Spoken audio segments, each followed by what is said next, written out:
नमस्कार जोहार, आप देख रहे हैं कलांचल संवाद और मैं हूं आपके साथ सुमन कुमारी। लालपुर थाना क्षेत्र से चोरी की घटना का मामला सामने आ रहा है। आपको बता दें कि कैश बरामद कम से कम 8 लाख के करीब में हुए हैं और उसमें सोना भी बरामद किया गया है और इसमें कुछ ऐसे जो आभूषण थे जिन्हें दुकानों में ले जाकर बेचा भी गया अपराधियों के द्वारा। और इस जो घटना को अंजाम देने वाले अपराधी हैं उसमें 4 पुरुष और 1 महिला भी शामिल है और जिसमें आपको बता दें कि मोबाइल चोरी की घटना भी सामने आ रही है।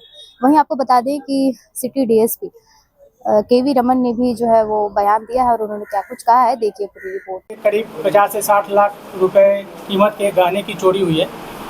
इस संबंध में सूचना प्राप्त होते ही इस प्राथमिकी दर्ज की गई और वरीय पुलिस अधीक्षक महोदय के द्वारा एक टीम का गठन किया गया। उस टीम में हमारे थाना प्रभारी इंस्पेक्टर रुपेश और अन्य जो सब इंस्पेक्टर और अन्य पदाधिकारी थे, उनके द्वारा त्वरित कार्रवाई करते हुए कांड में अनुसंधान के क्रम में पाया गया कि जहां से चोरी की घटना हुई है वहां पे सीसीटीवी लगा हुआ था और सीसीटीवी के साथ छेड़छाड़ की गई थी। सीसीटीवी का अवलोकन करने पे पता चला कि जो आदमी हैं उनके जो चचेरे मौसेरे हैं जो साथ में रहते थे, उनके और उनके दोस्तों के द्वारा घर में गहनों और पैसों की चोरी की गई है।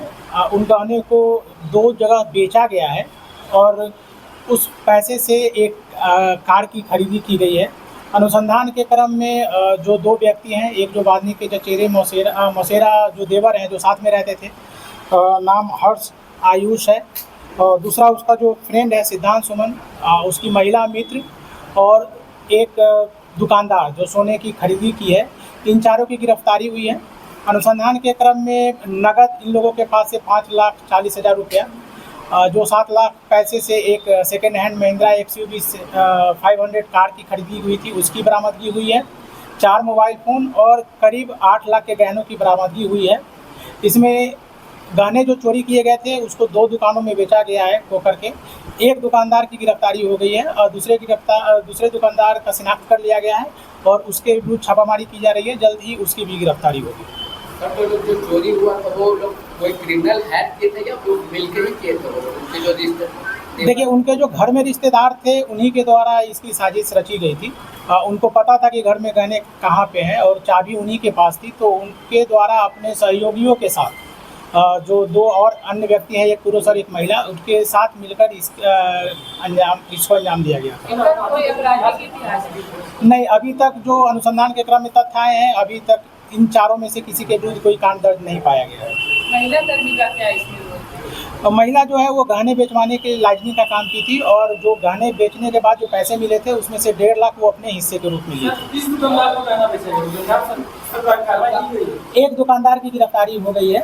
जो इस 4 में है वो एक दुकानदार जो है धनंजय कुमार वर्मा और सोनार जो है तनुष ज्वेलर्स कोकर में है, उनकी गिरफ्तारी हो गई है। एक और जगह है जिसको चिन्हित किया गया है जहाँ पे गहनों को बेचा गया है, उसके विरुद्ध कार्रवाई की जा रही है। जल्दी उसकी भी गिरफ्तारी होगी। सर, चोरी जो की गई वो लालच में की गई या कोई आपसे रंजिश या आपसे दुश्मनी सामने आई है? अभी तक जो अनुसंधान के क्रम में तथ्य आए हैं उससे ऐसा प्रतीत होता है कि लालच पैसे को लेके था। पुरानी रंजिश कहीं से कुछ अभी तक स्पष्ट नहीं हुआ है, पर इस बिंदु पे भी जांच की जा रही है। सर, लगातार इसमें सर सोना दुकान वालों को मना किया जाता है कि चोरी के सामान जो है आपको नहीं लेना है, उसके बावजूद भी सर लोग लेने के लिए रेडी रहते हैं। देखिए, पूर्व में भी ऐसे कई कांड हुए हैं जिसमें सोना दुकानदारों की गिरफ्तारी की गई है।